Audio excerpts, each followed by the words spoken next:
5 World News. The president may have been in Florida last night, but he was eyeing Alabama, as David said, just on the border there, and he was encouraging his followers to vote for Roy Moore. That's right. The president telling the crowd Moore's their man. ABC's Stephanie Ramos continues our coverage. While across the border in Florida, President Trump fully endorsing embattled Alabama Senate candidate Roy Moore just 3 days before the election. So get out and vote for Roy Moore. Do it. Overnight at Trump's rally in Pensacola, Florida, his supporters, they're lying. A lot of those women are lying. Fired up and standing by Moore. This guy's screaming, "We want Roy Moore." He's right. As Trump praised Moore, the Senate candidate took to Twitter, directly quoting the president's support. This as Beverly Nelson, one of the 8 women accusing Moore of a range of inappropriate sexual misconduct, speaks out. He was trying to pull me toward in between his legs. It was terrible. Nelson defending her accusations with evidence, her high school yearbook, with a message she says was written and signed by Moore, but for the first time acknowledging she wrote the other note beside that signature. Nelson and her lawyer said she did so to remember how she came to have that autograph. Moore's team denying the allegation, claiming he doesn't even know her. And we demanded that they turn over the yearbook so that we could test the ink, test the writing, and test everything. The president, who faced 13 sexual misconduct allegations during his own campaign, questioning the legitimacy of Nelson's accusations. You know the yearbook? Did you see that? There was a little mistake made. She started writing things in the yearbook. Trump making it abundantly clear where he stands. We need a Republican in the Senate. We need more of them. Roy Moore's Democratic opponent, Doug Jones, is scheduled to be at a number of events over the weekend as he tries to win over as many people as he can. Tom, Paula.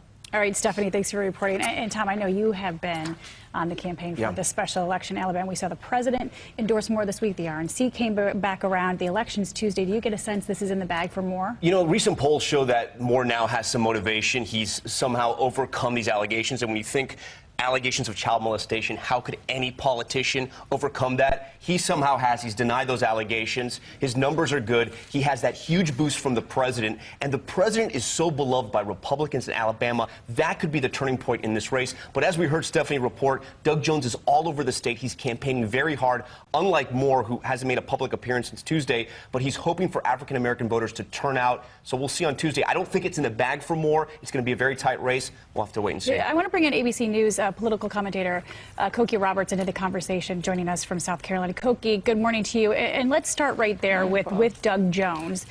Do you get the sense there's anything that he could do, he's the Democratic challenger, can do to beat Roy Moore in the special election Senate race? Be very, very tough. His hope is to really turn out, as Tom was just saying, really turn out that African-American vote. He's got African-American politicians like Cory Booker, the senator from New Jersey, down there campaigning with him. And hope that white voters who are disgusted with Roy Moore stay home. That would be his best hope.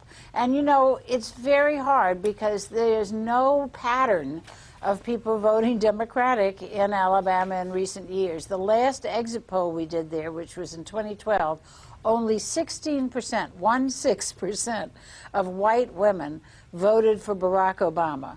So it's going to be a very tough one. And more than 40% of people in those polls said they were evangelicals, and that's Moore's base who's trying to turn out. Interesting. Koki, if Moore does win, President Trump can take a lot of credit for it, but when Republicans were fleeing, the president stood by Moore's side. If he makes it to the Senate, isn't the president inviting further scrutiny when it comes to his history with women?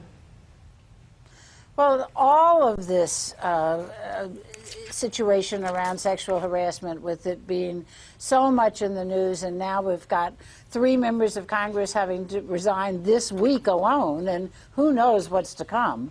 The president is very much in the crosshairs, but he has ridden it out before and gotten elected and is likely to ride it out again unless something happens. And, of course, things do keep happening. Koki Roberts for us this morning. Koki.